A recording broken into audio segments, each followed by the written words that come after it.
अस्सलामुअलैकुम, सुबह खैर। आप देख रहे हैं एक्सप्रेसो, मैं हूं हिना आदिल और मैं हूं अली अनीक सैयद। उम्मीद आप खैर आफियत से होंगे और आपका हफ्ता बेहतरीन गुजर रहा होगा। और क्यों ना गुजरे जनाब, आप हर सुबह हमारे साथ जो होते हैं और हम अच्छी अच्छी खबरें आपके लिए लेकर आते हैं, अच्छी अच्छी कहानी आपसे शेयर करते हैं, कामयाबियां आपसे शेयर करते हैं। और बहुत ही मखसूस दिन ऐसे होते हैं कि जब हम आते हैं तो हमारे मुंह पर भी एक स्माइल होती है, क्योंकि ज़बरदस्त सी खबरें आ रही होती है पाकिस्तान के लिए।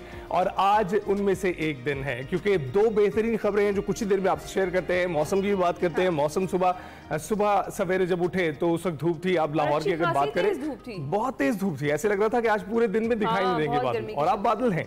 तो जनाब अच्छी खबरों की बात करते हैं। सबसे पहले आपको बताते हैं कि पाकिस्तान के खलाई तहकीकी इदारे स्पार्को के तर्जुमान के मुताबिक नया रिमोट सेंसिंग सैटेलाइट चीन के जियांग सेंटर से रॉकेट के जरिए रवाना कर दिया गया है। और तर्जुमान ने बताया है कि सैटेलाइट जमीन की मुशाहिदे, ज़रई निगरानी, माहौलियाती तज्जिए के शोबों में इनकलाब बर्पा करेगा। और सैटेलाइट सी पैक इलाकाई मनसूबाबंदी, कुदरती वसाइल के इंतजाम के मनसूबों की निगरानी भी करेगा। जी हाँ, तर्जुमान स्पार्को के मुताबिक ये सैटेलाइट नक्लो हमल के नेटवर्क्स और जोग्राफियाई खतरात की निशानदेही भी करेगा। और तर्जुमान स्पार्को ने यह भी बताया है कि ये पाकिस्तान का दूसरा रिमोट सेंसिंग सैटेलाइट है। पहला रिमोट सेंसिंग सैटेलाइट 2018 में चीन के सैटेलाइट लॉन्च सेंटर से भेजा गया था। और उन्होंने मजीद ये भी कहा कि इस वक्त पाकिस्तान के 5 सैटेलाइट खला में मौजूद है। तो जनाब ये बड़ी अच्छी खबर है हम सबके लिए।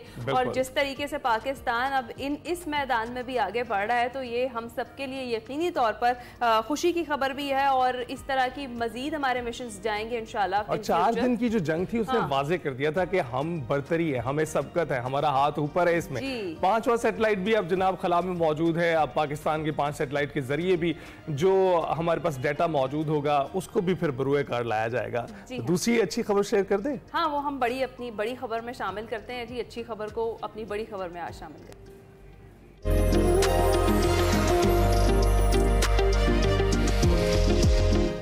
पाकिस्तान से इबरतनाक शिकस्त के बाद भारत को हर मैदान में सुबकी का सामना है। और अमेरिकी सदर डोनाल्ड ट्रंप मुसलसल भारत को याद दिला रहे हैं कि उन्होंने पाक भारत जंगबंदी कराई। रात गए अमेरिकी सदर डोनाल्ड ट्रंप ने समाजी राबते की वेबसाइट पर अपने बयान में ये कहा कि पाकिस्तान से तिजारती डील मुकम्मल हो गई है और अमेरिका पाकिस्तान के तेल के ज़खायर बढ़ाने के लिए इक़दाम करेगा। और ट्रंप ने यह भी कहा कि शराकतदारी की क़यादत करने वाली कंपनी का चुनाव किया जा रहा है। शायद एक दिन ऐसा भी आए जब पाकिस्तान तेल भारत को फरोख्त करे। और सदर ट्रंप ने कहा कि वो व्हाइट हाउस में तिजारती मुआहदे करने में इंतहाई मसरूफ है। उन्होंने बहुत से मुमालिक से बात की है और हर रहनुमा अमेरिका को बहुत खुश करना चाहता है। इसके अलावा अमेरिकी सदर ने यह भी कहा कि बहुत से मुमालिक टैरिफ में कमी की पेशकश भी कर रहे हैं। उन तमाम इकदाम से अमेरिका का तिजारती खसारा कम होने में मदद मिलेगी और इस हवाले से मुकम्मल रिपोर्ट जल्द ही जारी भी कर दी जाएगी। और इससे कबल अमेरिकी सदर डोनाल्ड ट्रंप ने एक बार फिर भारत को सख्त तनकीद का निशाना बनाया।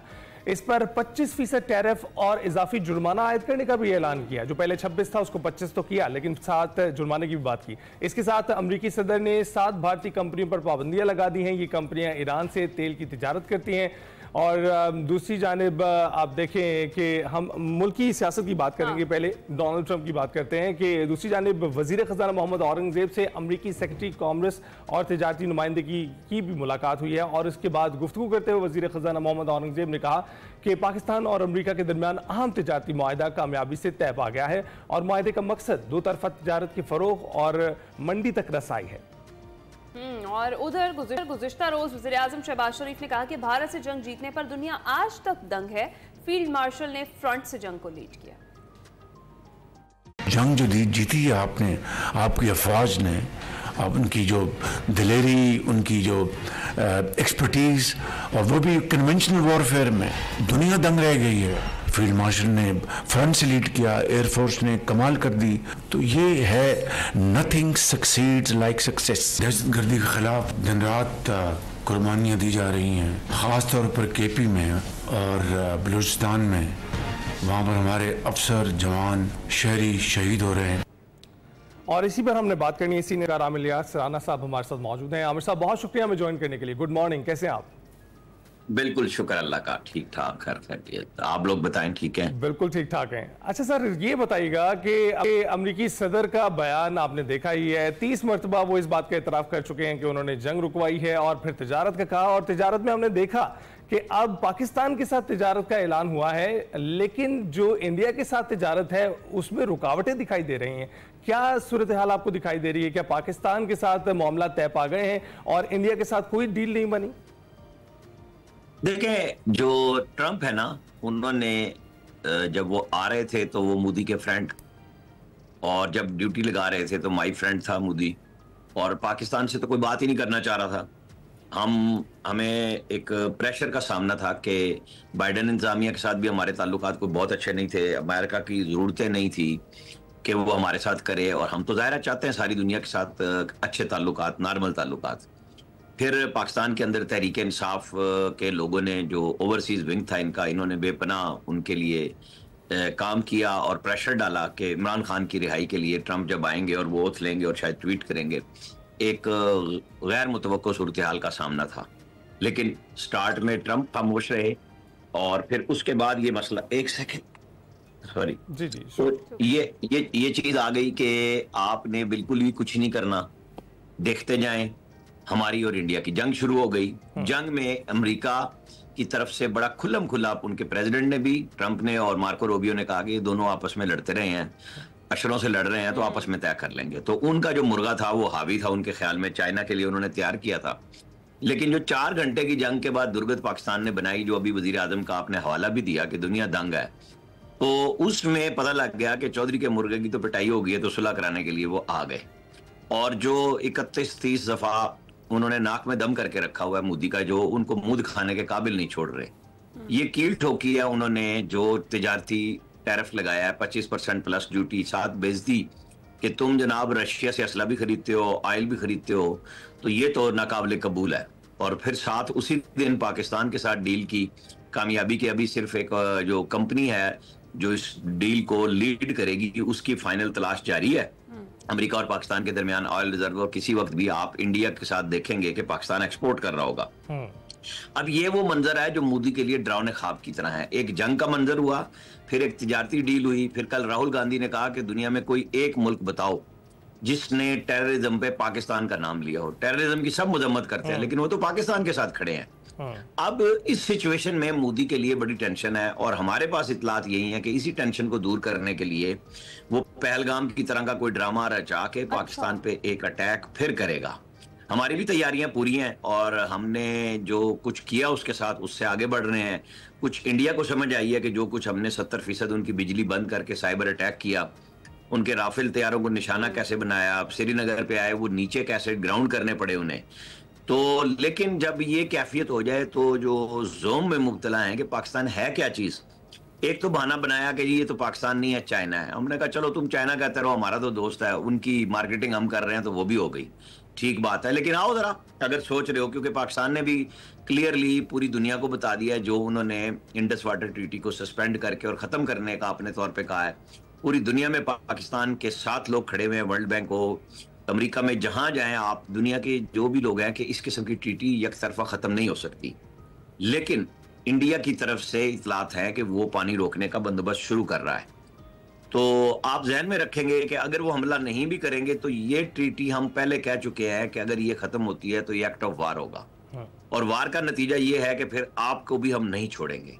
बस ये बड़े नाजुक मराइल हैं कि या तो मोदी को कुछ समझ आ जाए और जो कुछ अमेरिका कर रहा है वो बैठ के बातचीत का रास्ता बनाए। अच्छा। वरना फिर ठीक है, जाहिर है पाकिस्तान की तो मजबूरी है, हमें अपने दुश्मन से चौकन्ना रहना है कि जो बाज नहीं आ रहा और कोई भी मिस एडवेंचर कर सकता है, इंशाल्लाह उसका एडवेंचर हम फिर तब्दील कर देंगे, दुरुस्त कर देंगे, लेकिन जाहिर है उसका मईशत पे असर पड़ता है। तो हमारी तरफ से ये बड़ा अच्छा कदम हुआ, मैंने इतनी लंबी तमहीद बांधी इसीलिए कि हमें एक अच्छी तिजारती डील मिली है। वरना यहाँ तो आपको पता है आज स्टॉक एक्सचेंज उठ जानी थी अगर कोई ऐसी वैसी बात होती। बिल्कुल सही। अच्छा आमिर साहब, जिस तरह से अभी आपने जिक्र भी किया, अमरीकी सदर जो हैं वो बारहा पाकिस्तान की भी तारीफ़ कर रहे हैं, ख़ुसूसी तौर पर फील्ड मार्शल की तारीफ़ की, फिर उनसे वो मुलाकात जो थी उनकी, और फिर 30 मरतबा वो अभी तक बावर करा चुके हैं भारत को कि ये जंग जो है ये रुकवाने में उन्होंने किरदार अदा किया, और मशकूर हैं वो फील्ड मार्शल के कि उन्होंने इस जंग को रोकने में उनकी बात को माना और उनकी बात रखी। तो ये जो सारी सिचुएशन अब बनी है, जो ट्रेड डील फाइनल हो गई है पाकिस्तान की, और फिर जो इंडिया के साथ हो रहा है, टैरिफ है, उसके साथ इजाफी जुर्माना भी है, इस सारी सूरत हाल के बाद जो खित्ते में पाकिस्तान की जो इंपॉर्टेंस है वो किस हद तक अब बढ़ गई है मजीद? देखिए, खित्ते में नहीं, नंबर 1 दुनिया भर में इज्जत बढ़ी है, अहमियत बढ़ी है। अमेरिका ऐसे नहीं आपको बलाएं ले रहा कि फील्ड मार्शल को भी इनवाइट किया जा रहा है। एक गैर मामूली उनका इस्तकबाल आया कि वो वहाँ पे लंच पे मदऊ होते हैं। फिर हमारे डिप्टी प्राइम मिनिस्टर जाते हैं, वो मार्को रूबियो से मिलते हैं, फिर वहीं यूएन में खिताब करते हैं, फिर दोबारा उनसे बात होती है। फिर हमारे वजीर खजाना, पहले कॉमर्स मिनिस्ट्री पूरी डील के लिए गई हुई थी, अब वजीर खजाना पहुंचे हैं और ये डील अनाउंस हो गई है। आप देखें कि गल्फ में भी, जहां सच्ची बात है, हमें अब बड़ी क्लियर होना चाहिए, हमारे अपने ओवरसीज पाकिस्तानियों ने, हमारी गल्फ के अंदर बहुत सारों ने, उन लोगों ने जो भीख मांगते हैं, जो सोशल मीडिया पे उन मुल्कों में पॉलिटिक्स को लाए, जिसकी वजह से यूएई ने वीजे भी रिस्ट्रिक्ट किए। कोई चीज छुपी भी नहीं है हमारी कि हमने, अब कभी हम डॉक्टर इंजीनियर्स के हवाले से पहचाने जाते थे और आज हमारी मसला ये बन गया कि हम क्या कर रहे हैं। लेकिन इस डील, इस जंग के नतीजे में जो सारे गल्फ में हमारी इज्जत बढ़ी है, पाकिस्तान एक दफा फिर उनके रडार पे बहुत अच्छे अंदाज में मस्बत वैल्यू में आया है। सऊदी अरब की, पहले ही हम कहते हैं कि खाना काबा अरमान शरीफैन की हिफाजत के लिए पाकिस्तान बिल्कुल हर तरह से तैयार है, तो वो वैल्यू भी हमें मिली है और आने वाले दिनों में उसके असरात आपको और पॉजिटिव नजर आएंगे।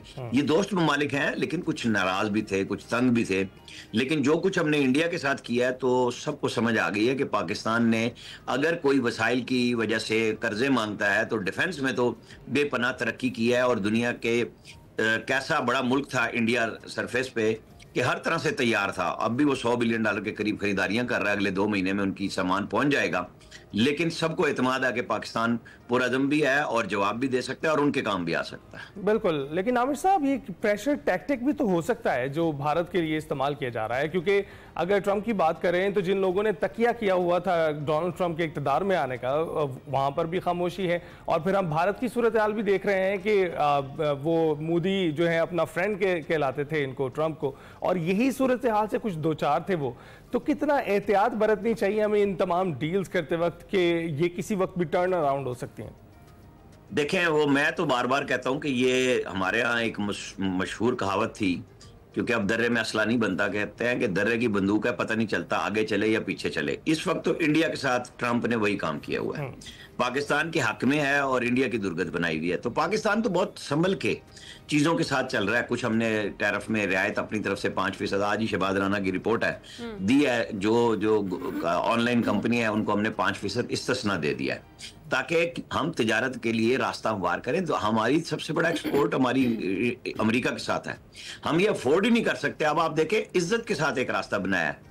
ट्रंप धमकियां भी देता है, ट्रंप प्रेशर भी डालता है। उसने पहले गूगल इसको, एप्पल को धमकी दी कि आप वहां मत लगाओ। अब एप्पल इस टैरिफ की बुनियाद पे कैसे करेगा काम? मुश्किल हो जाएगी ना वहां पे उसकी मैन्युफैक्चरिंग। तो ये वो चीजें हैं जो पाकिस्तान के साथ तो वो मिनरल्स में आ रहे हैं, हमारे यहाँ मुझे नहीं समझ आती। अच्छा जी, वो जी अमेरिका ले जाएगा, अल्लाह के बंदो, सैंडिक में कौन आ रहा है, फलाना कौन आ रहा है? हमारे पास तो मार्बल काटने की मशीनरी नहीं है कि पहाड़ को हम बारूद से उड़ा देते हैं। अच्छा, मार्बल उसमें उड़ जाता है, ग्रेनाइट उड़ जाता है। हमें लाना ही लाना है दुनिया को, हमारे पास नहीं है वसाइल हमारे पास, और वो $million of dollar, $billion of dollar की मशीनरी है। अगर कोई लाएगा तो अपना मुनाफा तो रखेगा ना। लेकिन ये जो पाकिस्तान भूख में फिर रहा है और आपके मिनरल्स आपके किसी काम में नहीं आ रहे, तो आपको तो निकालने चाहिए ना। अपना हिस्सा लें, दुनिया अपना पैसा कमाएगी। जिसको मर्जी ले आए, इन्वेस्टर किस लिए आता है? वो आपको पैसे बांटने नहीं आता, वो अपना प्रॉफिट पहले रखता है। तो हमें अपने मुल्क के वसाइल को लोगों के लिए इस सेंस में खोलने चाहिए कि जवाबन हमें भी तो पैसा मिलेगा ना। यहाँ पे भी तो भूख फिर रही है ना, यहाँ पे भी तो अफलास है ना, गुर्बत की सतह पे लोग गिरते जा रहे हैं। तो किस तरह रोकना है? आप क्या भीख मांगेंगे? आप कर्जे कितने उठाएंगे? आप कर्जे की अदायगी के लिए कर्जा देते हैं, तो जो वसाइल कुदरत ने आपको दिए उनको इस्तेमाल में लाएं। या आप बैठ जाएं कि हमारे पास कोई अंबानी बनेगा, कोई फलाना बनेगा, कोई टाटा बनेगा, इतने लोग पैसे खर्च करेंगे फिर आके करेंगे। नहीं, हमें भी लोगों को लाना पड़ेगा। बिल्कुल ऐसे ही, और आना ही पड़ेगा। चलें जरा कुछ सियासी गुफ्तगू कर लेते हैं। उधर जो तहरीक इंसाफ की कॉल है उसमें अभी 5 दिन बाकी हैं और अभी तक कोई लाहेमल सामने नहीं आ सका है, मगर हुकूमत के ताबूत में आखिरी कील साबित करने की बातें की जा रही हैं। तहरीक इंसाफ का जो एहतजाजी तहरीक के हवाले से लाहेमल है, आज सामने आने का इम्कान जाहिर किया जा रहा है। और इस हवाले से आज 2 अहम बैठकें होने जा रही हैं। तहरीक इंसाफ 5 अगस्त को क्या करेगी और क्या हुकूमत के लिए कोई खतरा है, इस पर बात करते हैं। और दूसरी जानिब अलीमा खान ने बानी पीटीआई के बेटों के पाकिस्तान आने के हवाले से ये कहा है कि बच्चों के पास नाइकॉब मौजूद है, वो पाकिस्तान जरूर आएंगे और उनको ये क्यों रोकेंगे। दूसरी तरफ शेख वकास अकरम ने बानी के बेटों को पाकिस्तान आने के हवाले से खबरों को झूठा करार देते हुए कहा कि बानी ने अपने बेटों को पाकिस्तान आने से कतई नहीं रोका, बच्चे पाकिस्तान जरूर आएंगे, सिर्फ तारीख का फैसला होना भी बाकी है। इसी पर दोबारा से आमिर साहब आपसे बात करेंगे। ये जो इस वक्त की सिचुएशन बनी हुई है पाकिस्तान तहरीक इंसाफ की और जो मौक़िफ़ अपनाया है, बयानात में खुद ही तजाद है। एक जानिब ये कहा जा रहा है कि बानी पीटीआई ने रोका है अपने बेटों को पाकिस्तान आने से, और दूसरी जानिब पार्टी का मौक़िफ़ है कि किसी ने नहीं रोका और वो ज़रूर आएंगे। आपको क्या लगता है कि इस सारी सूरत हाल में इन चीज़ों में उलझना बेहतर है या फिर जो एहतजाज की हिकमत अमली है वो अभी तक सामने नहीं आई है, उस पर गौर करने की ज़रूरत है क़यादत को? देखिए, ट्रम्प कार्ड हो सकते थे इमरान खान के बच्चे के, वो आते और आके एहतजाज को लीड करते, प्रोसेशन निकालते और जो भी करना था वो इनका एक सरप्राइज हो सकता था। उस सरप्राइज को पहले तो उन बच्चों की वालदा ने रोका है, फिर उनकी फुप्पो ने, ये जो पार्टी के सेक्रेटरी इतलात हैं उन्होंने तो कल कहा ना, परसों कहा कि नहीं वो उनको नहीं रोका गया, बिल्कुल आपकी बात मान लेते हैं। लेकिन क्या आपने अनाउंस किया था कि वो आ रहे हैं और अलीमा खान ने कहा वो नहीं आ रहे, वो ये आ रहे हैं? कोई तजाद तो नहीं था ना कि अलीमा खान ने कहा था कि वो बच्चे आ रहे हैं उनके, पहले अमेरिका जाएंगे फिर पाकिस्तान आएंगे। परसों हमने खबर दी कि जनाब इमरान खान साहब से जब ये बात हुई है कि क्या वो प्रोसेशन को लीड करेंगे आके आपकी रिहाई के लिए, तो उन्होंने कहा नहीं, इस मकसद के लिए वो नहीं आएंगे।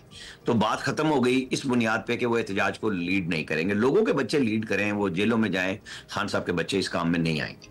अच्छा, फुप्पो साहिबा ने जो फरमाया नाइकॉब, भाई हम तो पहले दिन से कह रहे थे दो तरीके हैं उनके आने के। एक है कि वो ब्रिटिश पासपोर्ट पे आए, उसके ऊपर पाकिस्तान में एंट्री दें, अपने वालिद से मिलें और निकल जाएं। और अगर उन्होंने सियासत करनी है तो वो नाइकॉब यूज करें, पाकिस्तान में आए और एंट्री एज ए पाकिस्तानी कराएं और बाहर आए और अपने वालिद की रिहाई के लिए मुहिम चलाएं। अच्छा, अब इसके लिए इमरान खान कह रहे हैं कि नहीं वो इस काम के लिए नहीं आ रहे, तो मिलने के लिए तो किसने रोका है हुकूमत पाकिस्तान में? और अगर वो मुजाहिमत की तहरीक चलाना चाहते हैं, बिल्कुल एक नई जिला मिलेगी, लेकिन कौन कह रहा है कि वो आ रहे हैं? वालिद साहब फरमा रहे हैं नहीं आ रहे, पुप्पो अपनी सियासत के लिए भतीजों को इस्तेमाल कर रही हैं। ये बहन भाई के अंदर गुफ्तगू में तजाद है। मैं शेख वकास अकरम की गुफ्तगू को इसलिए नहीं वैल्यू देता कि दो बहनें इमरान खान साहब की मिलती हैं उनको मुतवातिर, और अलीमा खान उनकी गुफ्तगू को बताती हैं। लेकिन यहाँ पे आके सबसे पहले इमरान खान और अलीमा खान के दरमियान में हम अंगी मौजूद नहीं है गुफ्तगू पे उनके बच्चों के हवाले से। फिर शेख साहब जो कह रहे हैं, तो भाई वो आए, किसने रोका है उन्हें? एक दिन सिर्फ राना सनाउल्लाह साहब ने बात की थी और वो भी इसी नुक्ते नजर के हवाले से थी कि अगर वो अमन व अमान में खलल डालते हैं तो यहाँ तो इस्लामाबाद में भी आपको इजाजत नहीं है बगैर इजाजत किए कोई जलसा लेने की, जिसके ऊपर 6-6 महीने की कुछ वर्करों को सजाएं मिली हैं और वो मैसेज गया कि फिर आप करके देख लें। फिर जो अब आपने साथ ही कहा कि आज 2 बैठक हैं और उसमें तय होगा, तो बिल्कुल 10 बजे के करीब उन्होंने ऑल पार्टीज कॉन्फ्रेंस रखी हुई है तहरीक तहफ़्फ़ुज़ पाकिस्तान ने, जो उनके अपने साथ शामिल हैं और जो इन लोगों को जैसे आफ्ताब शेरपाव जो उसमें शामिल नहीं है उनको उन्होंने जाके दावत भी दी कि आप भी हमारी मीटिंग में आए। उस मीटिंग के लिए जगह नहीं मिल रही, बिल्कुल अफसोसनाक बात है, मिलनी चाहिए जगह। लेकिन जो इंतजामिया का मौक़िफ़ है कि आप लोगों ने जब कोई प्रोसेशन किया यहाँ पे गड़बड़ हुई है इसलिए आपको इजाजत नहीं दी जाती। अब ये रास्ता वो पार्लियामेंट के अंदर कर लेते हैं, अपोजिशन लीडर के चैम्बर के बाहर मीटिंग कर लेते हैं, कमेटी में कर लेते हैं, केपी हाउस में कर लेते हैं, लेकिन मकसद ये नहीं है। मकसद ये है खबर बनाना। तो खबर बन जाएगी जब वो वहां कॉन्फ्रेंस नहीं होगी। लेकिन क्या डे बाय डे एहतजाज पीटीआई का मीडिया के ऊपर रहना हक है या लोगों के लिए बात करना है? ये जो चीनी का मसला बना हुआ है या जो मसाइल आ रहे हैं उनके ऊपर तो वो बात नहीं करती पीटीआई, क्योंकि वो खुद यही काम भी करती रही। अब ये यहाँ पे भी इस हुकूमत में भी हो रहा है, लेकिन वो मसला तो उनका इमरान खान है और जो जिनको अचकजई साहब को अपनी सरबराही देखे ना जेल में उन्होंने कहा था मैं लीड करूंगा, वो उससे निकल गए, अचकजई के कंधे पे डाल दिया। अचकजई कहते हैं कि नहीं हम तो पता नहीं इतने लाख लोग इकट्ठे होंगे तो फिर तहरीक चलाएंगे, हमें तो आइन की बात करनी है। शायद महमूद खान अचकजई को इस एहतजाजी तहरीक का सरबरा मुकर्रर करना कैसा है? और दूसरा ये कि इसी जो एहतजाजी तहरीक है उसकी हिकमत अमली जो सामने नहीं आ रही है, वाज़ेह तौर पर हर तरह की बातें की जा रही है। फैसल चौधरी साहब तो कह रहे हैं कि टॉर्चों से होना है एहतजाज, कितना मौसर होगा ये टॉर्चो वाला एहतजाज? फिर देखें 92 से मैं बराह रास्त महमूद खान अचकजई की तकरीरें इस्लामाबाद में सुन रहा हूँ और बतौर तालिब इल्म बंदा उनका पिछला रिकॉर्ड भी देख ले तो उनकी तकरीरें हुकूमत में हो या अपोजिशन में वही हैं जो आज भी हैं। उनके मसाइल कुछ और हैं, वो नहीं नुमाइंदगी करते। देखें मौलाना फजलुर रहमान को जब आसिफ जरदारी और मियां नवाज शरीफ ने पीडीएम का लीडर बनाया तो सारे फैसले उन्हीं से कराए पीछे बैठ के हों या कुछ भी हों, लेकिन मौलाना फजलुर रहमान को कभी किसी ने ये नहीं कहा कि हम पूछ के आएंगे और आके आपको बताते हैं। तो वो लीड करते रहे और कामयाबी हासिल की। यहाँ पे असद कैसर इस तहरीक तहफ़्फ़ुज़ पाकिस्तान में मौजूद है, लेकिन वो खुद कोई फैसला नहीं कर सकते। उनकी तो पार्टी ने उनको चेयरमैनशिप की क़यादत देना पसंद नहीं की। जो सियासतदान है उनको सियासत करने नहीं दी जा रही, जो वकील हैं उनको वकालत कराने की बजाय सियासत करा रहे हैं। इमरान खान इसी मखमसे में सारी पार्टी को लेके फंसा बैठे हैं। उनका ख्याल था कि कोई ना कोई दिन ऐसा होगा कि जैसे वो कहते हैं ना, मैं पुट्ठी भी मारा तो सीधी हो जाए, तो वो उनकी अब नहीं हो रही। वो टाइम, वो अदालतें, बातें नहीं रही। उनके लिए मसाइल हैं, उनको ना कोई समझाने के लिए तैयार है, ना वो समझने के तैयार है। यही वो अलमिया है जिसमें इमरान खान साहब जेल में बंद हैं, क्योंकि उनके अपने साथी डरे हुए हैं। उनके ऊपर, सबके ऊपर एक दूसरे ने इल्जामात लगा दिए हैं कि ये कंप्रोमाइज्ड है, ये मिले हुए हैं। आप खुद देख लें, अली अमीन गंडापुर ने कल 2 दिन में 2 दफा बयान दिए। पहले वो कहते हैं, उनकी पार्टी कहती है, फिर वो खुद कहते हैं कि जी आर्टिकल 245 को रिवोक किया जाए और फौज को केपी से निकाला जाए। तो भाई निकाल लें आप। फिर आपके क्या सीडीडी के 567 या 600 जो बंदा है वो केपी का लॉ एंड ऑर्डर संभाल सकता है? कौन कहता है कि आप ना संभालें? ये आइडियल पोजीशन होगी ना कि आपकी पुलिस और आपके लोग खुद लॉ एंड ऑर्डर को संभालें। लेकिन आप 5 घंटे के बाद बयान देते हैं एपेक्स कमेटी के बाद कि नहीं, ये हमारी जरूरत है, ये यहाँ रहेगी, हमें मिलकर चलना चाहिए। तो यही बात तो सब कह रहे हैं। यानी एक इंतशार की कैफियत है। प्रेशर में आते हैं अपनी पार्टी की मीटिंग में तो कुछ और कहते हैं, एपेक्स कमेटी में आते हैं तो बाहर कुछ और बयान देते हैं, जिसकी वजह से कोई भी बंदा इनके साथ कोई मुआहिदा करने पे या गुफ्तगू करने पे, सियासी जमातों की बात कर रहा हूं, तैयार नहीं होते कि भाई आप खड़े कहां पे होंगे। चंद घंटों के बाद तो आपकी पॉलिसी बदल जाती है। बिल्कुल ऐसे ही। आमिर साहब, बहुत बहुत शुक्रिया, आपने इस वक्त जो तमाम तर सियासी सूरत हाल पर रोशनी डाली है। और जो पीटीआई के बानी पीटीआई के जो बेटे हैं उनकी लॉबिंग अमेरिका में वो भी कुछ खातिर खा कामयाबी नहीं समेट सकी। और उसके बाद अब हम देखते हैं ये एहतजाज की कॉल है, एहतजाज की कॉल किस कदर कामयाब होती है, हुकूमत के लिए कोई टफ टाइम है इसमें या नहीं, ये तो वक्त ही बताएगा, अगस्त में ही पता चलेगा। अभी हम ब्रेक पर जाएंगे, जब ब्रेक से वापस आएंगे फिर पाकिस्तान की जो कामयाबी है, स्पार्को की जो कामयाबी है, वो आपसे दोबारा शेयर करें।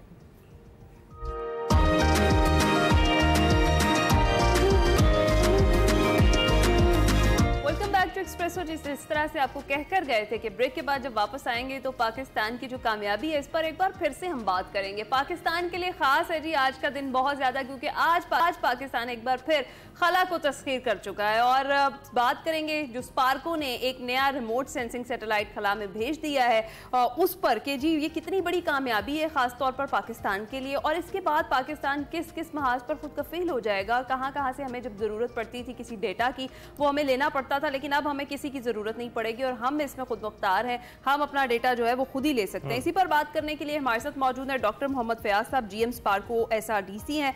अस्सलाम वालेकुम सर, कैसे हैं आप? Thank you very much. वालेकुम अस्सलाम। And this is basically big actually achievement और एक प्राउड मोमेंट है पाकिस्तान के लिए कि हमने जो है ना जिस तरह से हमने ये कामयाबी अचीव की है और इंशाल्लाह इसकी जो है ना कंसिस्टेंट हम रहेंगे इन फ्यूचर में। हम तो बहुत ही खुश थे जैसे उठे और ये खबर हम तक पहुंची और फिर ये शेयर भी की गई मीडिया के साथ, इसको मीडिया पे दिखाया गया कराची सेंटर से और तो ज़बरदस्त है। ये मुझे बताइएगा कितनी एफर्ट थी इसके पीछे और इसकी तैयारियों के क्या मराहल रहे? इसमें हमारी बहुत सी देखें हमारे इंजीनियर्स और साइंटिस्ट जो है ना इसमें डे नाइट काम कर रहे हैं और उसको देखते हुए हमारी जो हमारी रिक्वायरमेंट्स थी, रिक्वायरमेंट्स की बेसिस पे इसको डिज़ाइन किया गया है और उस रिक्वायरमेंट्स को देखते हुए हमारी बहुत सी एप्लीकेशंस जो है ना इस सैटेलाइट से कवर होंगी। तो क्या रिक्वायरमेंट्स थी जो आप देख रहे थे? जी, इसमें स्पेशली जो हमारी जो सोशो इकनॉमिक रिक्वायरमेंट्स हैं जिसमें एग्रीकल्चर सेक्टर है, डिज़ास्टर मॉनिटरिंग है और इसके अलावा हमारी अर्बन डेवलपमेंट है, इंफ्रास्ट्रक्चर डेवलपमेंट है एंड इन्वायरमेंटल जो सबसे बड़ा चैलेंज जो हमें आ रहा है इन्वायरमेंट का जिसमें पोल्यूशन है, इसके अलावा हमारे जो ग्लेशियर्स हैं इसकी जो है ना बहुत ज़्यादा चैलेंजेस हैं। तो अब इस सैटेलाइट के आने से हमें ये होगा कि हमारा जो डाटा है हम खुद डाटा ले सकेंगे और हमारे जो प्रीवियस ऑलरेडी सैटेलाइट लॉन्च्ड हैं जिसमें PRSS-1 है, PARC-TESS-1 नहीं है और उसके बाद अभी इसी ईयर में हमने इलेक्ट्रो ऑप्टिकल सैटेलाइट लॉन्च की है। तो ये बेसिकली एक कंसेक्टिव एफर्ट है और इससे हम इसमें सेल्फ सफिशिएंट हो गए हैं। अच्छा, कितनी बड़ी वैसे डॉक्टर साहब ये अचीवमेंट है बेसिकली पाकिस्तान के लिए, जिस तरह से आपने कहा कि हम सेल्फ सफिशिएंट हो गए हैं। पहले हमें किसी पे इन्हिसार करना पड़ता था डेटा के लिए, लेकिन अब हम खुद कफील हैं, हम खुद मुख्तार हो गए हैं। तो ये कितनी बड़ी अचीवमेंट है, ज़रा इससे हाईलाइट करें। इसे देखें, जो डेटा के पॉइंट ऑफ व्यू से है हमारा, अब डेटा जो है ना, जैसे मैंने बताया सोशियो इकोनॉमिक डेवलपमेंट में बहुत सी एप्लीकेशंस हैं, और इसमें हमारा डाटा जो है ना बड़ा जो हमारी नीड है एप्लीकेशंस की, उसको हमने इसमें अल्हम्दुलिल्लाह कवर किया है। और वो फ्यूचर के पॉइंट ऑफ व्यू से भी ये जो है ना हमारी सैटेलाइट जो फ्यूचर की एप्लीकेशंस आ रही हैं, जिसमें हम आर्टिफिशियल इंटेलिजेंस और दूसरी चीज़ों को भी उसके अंदर जो है ना इंक्लूड करेंगे, तो ये जो है ना उसके पॉइंट ऑफ व्यू से भी ये जो है ना बहुत सैटेलाइट इम्पॉर्टेंट है। और हमारी स्पेशली जो हमारे जो अर्बन डेवलपमेंट है, जिसमें हमारे जो है रोड इंफ्रास्ट्रक्चर है, इसके अलावा हमारी जो स्पेशली अनऑथराइज्ड जो बिल्डिंग्स वगैरह बन जाती हैं, उसको हम मॉनिटर कर सकते हैं। और जो हमारे जो सिटीज़ की एक्सपेंशन हो रही है, तो उसको हम बेहतर तरीके से प्लान कर सकते हैं। तो this is I mean a big achievement for जो है ना, और फॉर पाकिस्तान और फॉर स्पार्को एज वेल। तो अल्हम्दुलिल्लाह अल्लाह का हमें इसमें शुक्र अदा करते हैं। बिल्कुल। और हमारे पास 5 इस वक्त खला में मौजूद सैटेलाइट्स हैं, और रिमोट सेंसिंग सैटेलाइट है, आपने ऑप्टिकल सैटेलाइट की भी बात की। तो मुश्तरका तौर पर हम किस एबिलिटी, हमारे पास क्या क्या एबिलिटीज़ हैं अब इन सैटेलाइट्स की मौजूदगी की वजह से? देखें, हमने इस वक्त हमारे पास 2 कम्युनिकेशन सैटेलाइट्स हैं, और कम्युनिकेशन सैटेलाइट एक हमने 2011 में लॉन्च किया था, और अब दूसरा जो सैटेलाइट लास्ट ईयर हमने मई में लॉन्च किया था। तो ये कम्युनिकेशन सैटेलाइट है। इससे हमारी कम्युनिकेशन नीड्स जो है ना कंट्री की, वो पूरी होती हैं। अभी भी जो हमारी ब्रॉडकास्ट हो रही है ये एक्सप्रेस हमारे न्यूज़ चैनल की, तो इसी जो है हमारे जो पाकसेट 1 आ रहा है, और जो हमारा नया सैटेलाइट आया है MM1, उसके थ्रू जो है ना इसकी ब्रॉडकास्ट हो रही है। इसके अलावा MM1 जो मिशन था हमारा, उसमें हमारी जो है ना बहुत ज़्यादा एडवांस्ड बेसिकली मिशन था। It's a multi mission satellite. उसका मल्टी मिशन का मतलब ये होता है कि not only the digital broadcast को कवर करता है, बल्कि उसके अलावा जो हाई थ्रूपुट इंटरनेट की रिक्वायरमेंट्स हैं उसको भी ये जो है ना सैटेलाइट, और पर्टिकुलरली जो रिमोट एरियाज़ हैं जहाँ पे आपकी एक्सेस नहीं है इंटरनेट की, उन तमाम एरियाज़ को जो है ना वो सैटेलाइट कवर करता है। ये तो जियो की आपकी कम्युनिकेशन सैटेलाइट की। इसके अलावा जब हम बात करते हैं इसमें आते हैं रिमोट सेंसिंग के पॉइंट ऑफ व्यू से, तो रिमोट सेंसिंग के पॉइंट ऑफ व्यू से हमने 2018 में जो है ना 2 हमारे सैटेलाइट लॉन्च हुए थे, जिसमें PRSS-1 और उसके साथ जो है ना हमारा सैटेलाइट था PAKTES-1 ने। तो और उसके बाद फिर हमने 2024 में इलेक्ट्रो ऑप्टिकल लॉन्च किया, और देन जो है ना अभी हमारा जुलाई के अंदर जो है ना ये एक और रिमोट सेंसिंग सैटेलाइट लॉन्च। तो यानी कि 2 कम्युनिकेशन और 2 रिमोट सेंसिंग, नहीं 4 रिमोट सेंसिंग इस वक्त हमारे हैं, जिसमें एक हमारा जो है ना टेक्नोलॉजी इवैल्यूएशन सैटेलाइट है, और 3 हमारे जो है ना जो कमर्शियल हमारी रिक्वायरमेंट्स हैं उसको जो है ना वो बीट कर रहे हैं। ठीक है। तो डॉक्टर साहब, जो करंट सिचुएशन है, अगर मौसमियाती तब्दीलियों की, तगय्युरात की बात करें, जिस तरीके से पाकिस्तान को सफ़र करना पड़ रहा है, बारिशों और सैलाब की सूरत हाल है, ऐसे में ये जो जदीद हमारी खलाई टेक्नोलॉजी है, ये हमारे कितना ज़्यादा काम मुस्तकबिल में आएगी? जिस तरह आपने रोशनी तो डाली, ज़रा तफसीलन बताइएगा कितना ज़्यादा हमें हेल्प करेगी, ताकि हम इस तरह की आफात में भी हमें पता हो कि किस इलाके में कितनी तबाही है, और जो भी सिस्टम है वो हमें क्लियर। जी, इसमें जो स्पेशली अगर डिज़ास्टर मैनेजमेंट की बात करते हैं,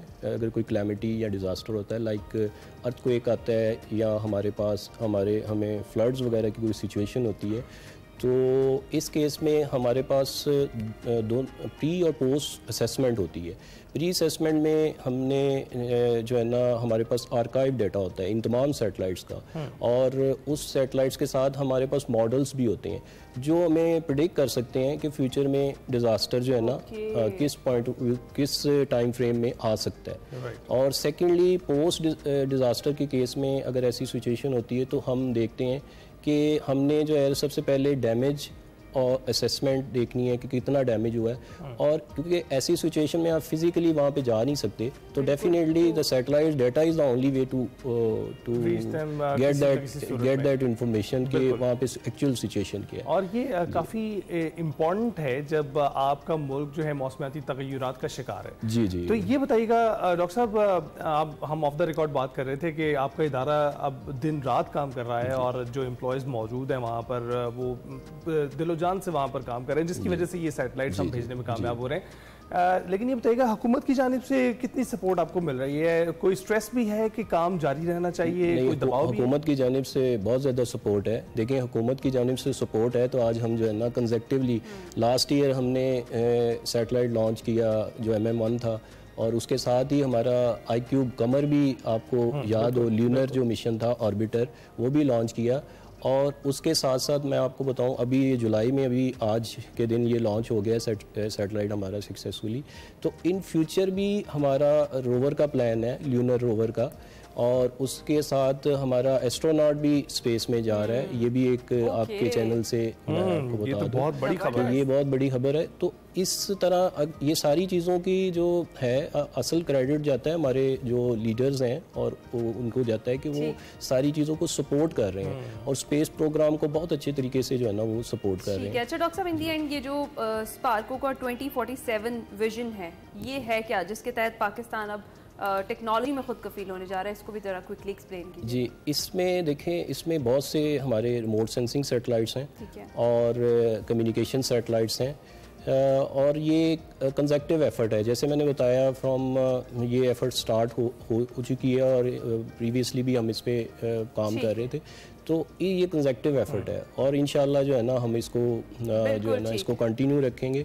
बिल्कुल बिल्कुल। बहुत शुक्रिया डॉक्टर मोहम्मद फयाज साहब हमारे साथ मौजूद थे, आपके साथ पाकिस्तानी कामयाबी शेयर की। अभी जरा आपको बराह रास्त लिए चलते हैं 9 मई और 26 नवंबर केसेस पर senior prosecutor Zaheer Shah media से गुफ्तगू कर रहे हैं। अदालत की जानिब से भी हदायत हैं कि चूँकि मुल्ज़मान दीदा दानिस्ता तौर पर रूपोश हैं और मुल्ज़मान जानबूझकर अदालती अमल में रुकावट डाल रहे हैं, जिसकी वजह से मुकदमात की जो समाअत है वो मुतासर हो रही है और मुकदमात इल्तवा का शिकार है, सिर्फ मुल्ज़मान के दीदा दानिस्ता इन हरबों की वजह से।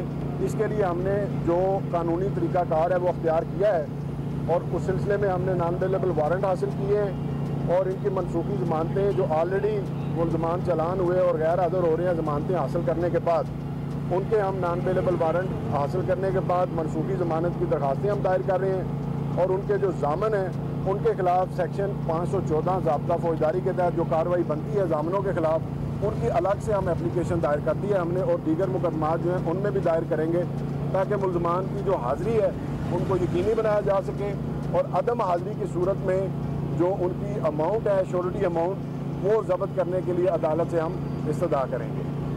ओवरऑल रावलपिंडी में 10 मुकदमात हैं नवंबर के और अटक डिस्ट्रिक्ट में हमारे मुकदमात हैं 20 मुकदमात हैं अटक के और 1 मुकदमा चकवाल का है। रावलपिंडी डिवीज़न में जो मुकदमात हैं वो 31 मुकदमात हैं नवंबर एहतजाज के और इनमें तकरीबन अभी तक 13 मुल्ज़मान जो हैं वो अबूरी ज़मानतों में हैं और तकरीबन उनकी अबूरी ज़मानतें आप कह सकते हैं कि 8 माह से 6 से 8 माह का अरसा गुजर चुका है। जो मुल्ज़मान अबूरी ज़मानतों पे हैं वो बिल्कुल 1 तारीख पे हाज़िर होते हैं तो 4 तारीखों पे कोई पुराना मेडिकल लगा के भेज देते हैं। ये रिकॉर्ड पे बातें हैं, मैं कोई आपसे अदरवाइज़ कोई बात नहीं कर रहा, आप वेरीफाई कर सकते हैं, रिकॉर्ड हम आपसे शेयर कर देंगे। तो प्रोसिक्यूशन हर दफ़ा हर तारीख पे तैयार है। प्रोसिक्यूशन ने मुल्ज़मान की अबूरी ज़मानतों पे कभी एक दिन भी इल्तवा नहीं मांगा। पुलिस की जानिब से तफ्तीश मुकम्मल है, कभी 1 तारीख पे भी पुलिस का रिकॉर्ड जो है वो अदम रिकॉर्ड पेशी की वजह से कोई तारीख नहीं डली है। जितनी तारीखें पूरी ज़मानतों पे हो रही हैं वो मुल्ज़मान की इस्तदा पे हो रही हैं, उनकी गैर हाज़िरी की वजह से हो रही हैं और 8 माह से अबूरी ज़मानतें पेंडिंग होने की वजह से जो तफ्तीश का अमल है वो शदीद मुतासर है। चूँकि मुल्ज़मान से जो शहादतें इकट्ठी करनी है या जो इंटरोगेशन करनी है, इस दौर में ज़्यादातर जो एलिगेशन सामने आए हैं वो यही आया है कि मुल्ज़मान मेन जो कंस्पायरेटर, अबैटर या फैसिलिटेटर हैं उनसे सोशल मीडिया के ज़रिए मुल्ज़मान इंस्ट्रक्शंस ले रहे थे और कनेक्ट थे। तो इस इल्तवा की वजह से ये खदशा है प्रोसिक्यूशन को कि एक तो तफ्तीश मुतासर हो रही है और तफ्तीशी अमल मुतासर हो रहा है, दूसरा शहादतों के ज़ाया होने का भी इम्कान है। तो हम अदालत से ये बार बार इस्तदा कर रहे हैं, दोबारा भी इस्तदा करेंगे जब इनकी अबूरी जमानतें मुकर्रर होंगी कि इनका जल्द अज जल्द फैसला किया जाए ताकि तफ्तीश मुकदमा जो है वो बर वक्त और दुरुस्त तौर पर मुकम्मल हो सके। जी बहुत शुक्रिया। 9 मई और 26 नवंबर के केसेस पर सीनियर प्रोसिक्यूटर ज़हीर शाह गुफ्तगू कर रहे थे अपनी टीम के हमरा, और उनका ये बताना है कि बहुत से मुकदमात में, बाज़ मुकदमात में उन्होंने मुलज़मान के वारंट गिरफ्तारी भी हासिल कर लिए हैं, और इन तमाम सूरत हाल में वो गुफ्तगू कर रहे थे। अभी हम ब्रेक पर जाएंगे, ब्रेक से वापस आएंगे, फिर से आपसे मिलेंगे।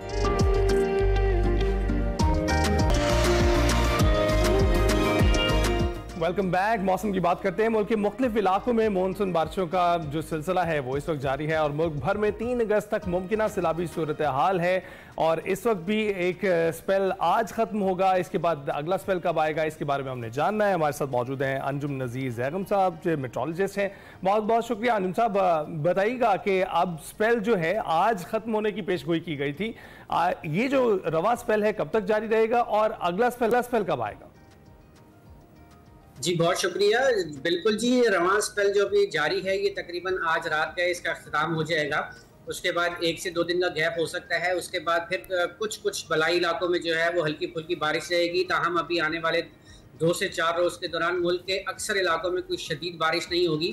ताहम इस वक्त जो बारिश हुई है उसको कैचमेंट एरियाज दरियाओं के, उसकी वजह से चंद मुकामात पर जो है वो दरमियाने दर्जे का सैलाब है, जो कि आहिस्ता आहिस्ता जो है वो डाउन स्ट्रीम पानी चला निकल जाएगा। ठीक है अंजुम साहब, ये भी बताइएगा कि बहुत सारे अलर्ट्स भी जारी किए जा रहे हैं। स्कर्दू में भी ग्लेशियर्स फटने से मुतालिक कुछ अलर्ट जारी किया गया है और सैलाबी सूरत हाल बन सकती है। जी देखें, जीबी और अपर केपी जहाँ पे आप कह लें कि चित्राल वगैरह के इलाके हैं, यहाँ पर कुछ बारिशों के इम्कानात हैं, जिसकी वजह से इस बात के चांसेस हैं कि जब बारिश होती है या थंडरस्टॉर्म होता है तो उसकी वजह से जो है ये ग्लेशियर की जो लेक्स हैं जिसको हम ग्लॉफ कहते हैं, ये इवेंट वकू पजीर होता है, और इस बात की तवक्को है कि आने वाले दिनों के दौरान जो है यहाँ पर ये इवेंट हो सकते हैं। राइट। तो ज़ैगम साहब बताइएगा कि 3 अगस्त तक जो मुमकिन सैलाबी सूरत हाल है, कौन कौन से इलाके ज्यादा मुतासर होने का खदशा है? लेकिन जी मराला पे इस वक्त तकरीबन दरमियानी दर्जे का सैलाब है, और जो मुल्क के ईस्टर्न दरिया हैं इनमें जो है वो पानी का फ्लो काफ़ी रहेगा, और एक्सपेक्टेड ये है कि 3 तारीख तक जब ये पानी डाउन स्ट्रीम तक निकलना शुरू हो जाएगा तो जहाँ पे आगे जाके फिर दरिया जो है वो सिंध की तरफ ये इंक्लूड होना शुरू हो जाएंगे, तो इन इलाकों में जो है जो आपका चनाब और क्या कहते हैं सतलुज के जो एरियाज़ हैं इनमें सैलाबी कैफियत रहेगी। बिल्कुल ठीक है। अंजुम नज़ीर ज़ैगम साहब हमारे साथ मौजूद थे जो मुल्क की मुख्तलिफ इलाकों में सूरत हाल बन रही है उस हवाले से हमें बता रहे थे कि क्योंकि मानसून का नया स्पेल भी शुरू होने जा रहा है, ये वाला स्पेल इतना ज़्यादा स्ट्रॉन्ग नहीं था, अगला स्पेल स्ट्रॉन्ग हो सकता है, इस हवाले से भी अलर्ट्स जारी कर दिए गए। आपका बहुत शुक्रिया अंजुम साहब। अभी हम जाएंगे एक ब्रेक पर, आप कहीं ना जाइए।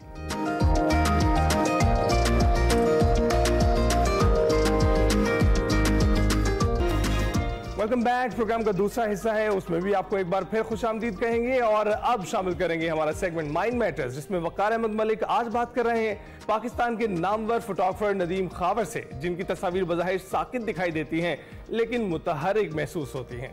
चलिए देखते हैं।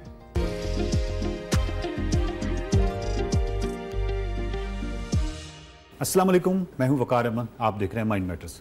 हमारे साथ उस्ताद जी बैठे हैं। उस्ताद जी फ़ोटोग्राफ़र्स, उनको उस्ताद जी कहते हैं, और नाम नदीम खावर है। नदीम खावर जो है वो पाकिस्तान के बहुत ही मशहूर फ़ोटोग्राफ़र हैं। एक ऐसे फ़ोटोग्राफ़र हैं जिनके तस्वीरें नहीं होती बल्कि अफसाने होते हैं, वो पढ़ने से ताल्लुक़ रखती है। ऐसी कमाल तस्वीरें, और जो कलर्स हैं वो कमाल है। दुनिया भर के बहुत सारे ऐसे फ़ोटोग्राफ़र्स हैं जो कि कलर्स के वाले से उनको एक ख़ास ऑब्सेशन होता है। मुझे याद है जब हम मुंजा में थे तो एक फ़ोटोग्राफ़र थी टिया, और उसकी सारी फ़ोटोग्राफ़ी जितनी भी थी वो कलर्स के गिर्द घूमती थी, और अमेजिंग एक बिल्कुल एक नई डायमेंशंस कलर्स की जो है वो आपको नज़र आती है कि एक ज़हीन आदमी कलर्स को कैसे देखता है। बिल्कुल इसी तरह नदीम खावर साहब जो है उनकी तस्वीरों के अंदर लाइफ जो है वो एक बहुत ही इंपॉर्टेंट और बहुत ही अहम एलिमेंट है, और दूसरा जो है वो कलर्स हैं, कल्चर है, ये तमाम चीज़ें उनकी तस्वीरों में नज़र आती हैं। आज की जो हमारी तस्वीरें हैं जिन पर हमने नदीम खावर साहब से बात करनी है वो बलूचिस्तान का एक मकाम है, और ये तस्वीरें जो आप इस वक्त देख रहे हैं ये आप सोचिए ना कि क्या एक तस्वीरें नहीं है, ये एक मैजिक है, और मैजिशियन हमारे साथ बैठे हैं। बहुत शुक्रिया नदीम साहब। Thank you. ये क्या है? ये मतलब एक ऐसी है तस्वीर के बंदा मतलब देखता रह जाए, मतलब पूरा एक मैजिक है इस तस्वीर के अंदर। बेसिकली ये एक पॉइंट है हिंगलाज। ठीक है, हिंगलाज एक मजहबी तौर पर हिंदू कम्युनिटी का बहुत ही मुकद्दस मुकाम है, जैसे हमारे लिए काबा है, इसीलिए इसी पॉइंट ऑफ व्यू से वो इसको देखते हैं। और हर साल वहाँ पे एक बहुत बड़ा मेला आप कह सकते हैं, गेट टुगेदर कह सकते हैं, या यात्रा कह सकते हैं। तो वहाँ पे अप्रॉक्सीमेटली को 10 लाख के करीब लोग जाते हैं। अच्छा। तो काफ़ी अरसे से मैं अपने दोस्तों से सुन रहा था जो कि वहाँ पे जाते थे या फोटोग्राफ करते थे, और मुझे इनविटेशन भी देते थे, वो सिंध से बिलोंग करते हैं, कि आप आएँ और हमारे साथ चलें। तो खुशकिस्मती से पिछले साल मुझे चांस मिला कि मैं वहाँ पे जाऊँ और विज़िट उनके साथ फिर फ़ोटोग्राफ करूँ। तो डैट वाज अमेजिंग प्लेस। और मेरी सबसे बड़ी गुड लक कह लें कि मैं जिस दिन गया वहाँ पे एक हवा का एक तूफान सा था, कमाल हवा है, जो कि इससे पहले मैंने कभी नहीं देखा था अपने दोस्तों की फोटो। हैरत भी चला गया ना तस्वीरों को देख के, स्पेशली जो हवा वाला। तो ये एक गुड लक होती है कि बंदा जब जाता है तो फिर उसको एक गुड लक का भी एक एलिमेंट जो है साथ मिलता है। तो अभी हम जब वहाँ पे उस पॉइंट पे जहाँ पे हम उतरते हैं, लोग वहाँ पे उतरे ही हैं, तो एक बगोला आया। आप ये फोटो देखेंगे तो आपको फील होगा कि किस तरह लोगों के वो, और स्पेशली हिंदू कम्युनिटी के जो ड्रेसेस हैं, उनके कलर्स हैं, और उनकी चादर के शाल जो है वो किस तरह उसमें फ्लैटरिंग हो रही है सारी। तो ये भी एक, खैर बाकी सब कुछ तो वहीं हो रहा था, लेकिन ये कुदरत की तरफ से एक था, एक चांस मिला कि मेरी एक फ़ोटोज़ को एक नई डायमेंशन मिली कि वो हवा में सारे तैर रहे थे दुपट्टे, और मैं उनके फ़ोटोग्राफ बना रहा था। तो ये पहले मैं जब इन तस्वीरों को देखा तो मैं ये समझा कि शायद ये एक मकाम ऐसा है जहाँ पे शायद मुसलसल हवा चलती रहती है, और ये शायद मुसलसल हवा चलने की वजह से। लेकिन अब आप कह रहे हैं कि ये बेसिकली ये गुड लक थी कि उस दिन हवा चल रही थी। वेरी रेयर, वहाँ पे हवा बहुत कम होती है, और गर्मी इतनी शदीद होती है जब ये मेला होता है। ये अप्रैल और मई के राउंड अबाउट होता है, अप्रैल के एंड पे या मई के स्टार्ट में। तो बलोचिस्तान में आप देखें कि वहाँ पे कितनी गर्मी होती है, और सबसे बड़ा प्रॉब्लम ये होता है कि वहाँ पे पानी की भी शॉर्टेज है, क्योंकि बहुत बैरन एरिया, काफ़ी सारा पानी भी ले जाना पड़ता है आपको। लेकिन उसके बावजूद जो मेन चीज़ है वो ये है कि इतना बड़ा इज्तिमा साल में एक बार होता है, और उसके दरमियान आप हों, और फिर आपको ये वाले चांस, आप फोटो देख के आपको अंदाजा होगा कि गुड लक किसे कहते हैं। किसे कहते हैं। तो सर ये बताइए कि ये जो दो चीज़ें हैं ना, मतलब एक तो इसकी टेक्निकलिटीज़ हैं, इसकी टेक्निकल एस्पेक्ट्स हैं तस्वीर के, और एक इस तस्वीर के अंदर कंटेंट है जिसको हम कंटेंट कह लें। अगर दोनों चीज़ें जो हैं, कंपोजिशन कह लें, दोनों चीज़ें जो हैं ये मुख्तलिफ है ना, मतलब आपका क्या ख्याल है कि एक बहुत अच्छा जो फोटोग्राफर है उसको टेक्निकली बहुत ज़्यादा साउंड होना चाहिए, या कंटेंट के वाले से साउंड होना चाहिए, कि ये तरबियत कैसे होती है? ये ओवर द टाइम ये एक्सपीरियंसेस कर करके इंसान खुद सीखता है। मैं अक्सर अपने दोस्तों को, और स्पेशली जो जूनियर लोग हैं उनको ये कहता हूँ कि कैमरा आपके हाथ में ऐसे खेलना चाहिए जैसे आपको ढूंढना ना पड़े कि बटन किधर है। सही सही। और मैंने मोस्टली देखा है कि जब भी कुछ मुश्किल वक्त आता है ना, कोई कॉम्प्लिकेटेड सिचुएशन आती है, तो बेस्ट जो फोटोग्राफर है वो फिर वो ढूंढ रहे होते हैं कि कौन सा फंक्शन कहाँ पर है। आपको अपने कैमरे के साथ इसी तरह होना चाहिए कि आप आंखें बंद करके भी बटन दबाएं और आप उस पॉइंट पर चले जाएं जो आपकी रिक्वायर्ड है। तो सबसे पहली चीज़ तो यह है कि कैमरे के साथ आपका फ्रेंडली होना बहुत ज़रूरी है। फिर आपका एक्सपीरियंस है कि एक सूरत हाल आपके सामने क्रिएट हुई है, तो आप उसको कैसे सडनली हैंडल करेंगे, क्योंकि ये सारी चीज़ें वही हैं जो आप सारी ज़िंदगी आहिस्ता आहिस्ता ग्रेजुअली सीखते हैं और उसमें स्पेशलिस्ट बन गए। फिर थर्ड है लाइट। लाइट का सबसे बड़ा रोल है जो आपकी फ़ोटो को इन्हांस करती है, कलर देती है, सेचुरेशन देती है, मूड देती है। जैसे वही है कि खूबसूरत ड्रेस पहनने से इंसान की जैसे पर्सनैलिटी बनती है, इसी तरह फ़ोटो की जो पर्सनैलिटी है वो लाइट है। उसके बाद फिर आपको कुदरत की तरफ से भी कुछ एड हो जाए, जैसे ये हवा है। मेरे ख्याल में इससे बेहतर मैंने कभी हवा को अच्छा चलते नहीं देखा। और ये मेरी ज़िंदगी में शायद एक बहुत सारे दोस्तों ने ये एडमायर किया कि ये आपकी गुड लक थे जो ये इतना बड़ा आपको चांस मिला। हम 5 साल से जा रहे हैं, हमें कभी ऐसी फ़ोटो नहीं मिली। 100 तस्वीरें जो हैं, अगर हम कहें कि वो गुड लक का नतीजा है, तो जो 400 या 4000 जिनमें गुड लक नहीं रही, तो वो किसी फोटोग्राफर को इरिटेट करती है, उसको मायूस करती है? नहीं, बहुत सारी होंगी ना। मायूसी तो नहीं आप कह सकते, क्योंकि टेक्निकली आप अच्छा काम कर ही रहे होते हैं, लेकिन इसमें होता है कि कोई स्पेशल एक एलिमेंट, एक डायमेंशन आपको मिल जाती है। फॉर एग्जांपल यही लोग जा रहे थे, अगर हवा नहीं चलती तो वो उनके दुपट्टे नहीं उड़ते, तो वो एक स्ट्रेट सा एक फोटो होता, शायद ये वाली डायमेंशन नहीं होती। लेकिन कुदरत की तरफ से एक जो डायमेंशन मिली उसे एक उसमें वो क्या कहते हैं कि 4 रंग भर दिए इसमें सारे, ये चीज़ है। तो some time good luck count होती है। नदीम खावर साहब, आप अभी तक हमने जो आपके साथ सेगमेंट किए हैं उसमें हम ज़रा साउथ में रहे हैं और इस तरफ आपका बहुत ज़्यादा काम है, स्पेशली डेजर्ट के अंदर जिस तरीके से आप कलर्स को दिखाते हैं, क्या खूबसूरत आप लैंडस्केप को भर के रख देते हैं, बहुत ही खूबसूरत।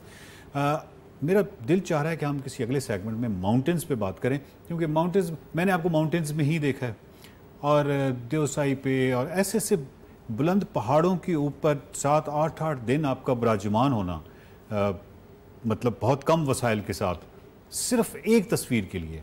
और इस तरह की तस्वीरों की हम बात करेंगे कि जीबी में आपका जो काम है वो बहुत ही कमाल है। बहुत शुक्रिया। Thank you. नाज़रीन, अगले हफ्ते नदीम खावर साहब के साथ किसी नए मकाम के हवाले से, किसी जो फोटोग्राफी के हवाले से किसी नए मकाम की तरफ चलेंगे और देखेंगे कि इनकी जो कहानियाँ हैं, बेसिकली इनकी जो अफसाने हैं, आप इनको तस्वीरें कह लें, उसके पीछे क्या अनयूजुअल है, क्या एक ऐसी कमाल कहानी है, उससे रोशनास होने वाली बात है। क्योंकि किसी भी तख्लीकी फ़न पारे को आप तख्लीकार की जो कोशिश है, उसके जो वसाइल उस पर सर्फ हुए हैं, उसके पूरा जो एक पाथ है, पूरे जो जर्नी है, उसको निगेट करके, उसको माइनस करके किसी तख्लीकी फ़न पारे को नहीं देख सकते। अगले हफ्ते फिर मुलाकात होगी। देखते रहिए माइंड मैटर्स।